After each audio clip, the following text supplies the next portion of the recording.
were young children when they were sleeping in tents outside of King Street Station or sleeping at the library outside the door. Just keep coming. It means they write their whole document in whatever language, and then we have translators come in. It takes about 10 hours with a translator, with a volunteer, to get that application filled out. The kids all have medical insurance. The adults do not. No one can get housing because they don't have enough income. So they're stuck either sleeping on the floor of this building or sleeping outside in the rain. We boosted the enrollment in Tukwila by quite a bit, sending these kids. The challenge is these kids come with a lot of trauma. It took something desperate to make them have to flee their home to begin with. 15 to 20 arrive every week.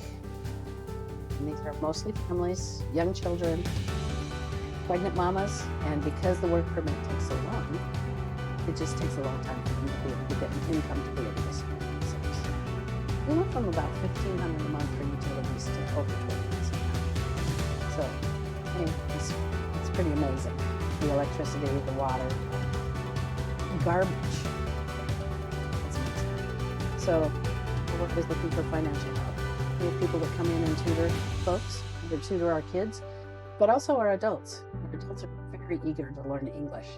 So they'll sit down with anybody that will take the time to help them learn English.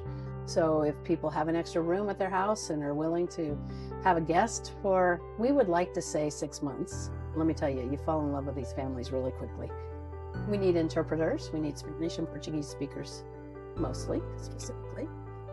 We need people to come in and help with those legal documents, just sitting with them and translating, going out and getting sugar, cups, forks and spoons. You know, we're always looking for more healthcare resources. Fortunately, this church is used to being used. It wasn't pristine when I got here, and it's not going to be pristine when I leave. Well-used church building all the time, every inch of the space. That's, in my mind, that's what the church building should be. What's the theology in all of this chaos and beauty and sacredness all at once? Yeah, I mean, it comes down to welcoming the stranger. It comes down to that hospitality. It goes back to Abraham and Sarah, you know, all the way through. It comes down to who's most vulnerable, who's being forgotten, who's being marginalized. Who would Jesus notice in the crowd? Just the work of every human being. I truly believe God loves every human being. We are not noticing that love in some human being. We're missing it.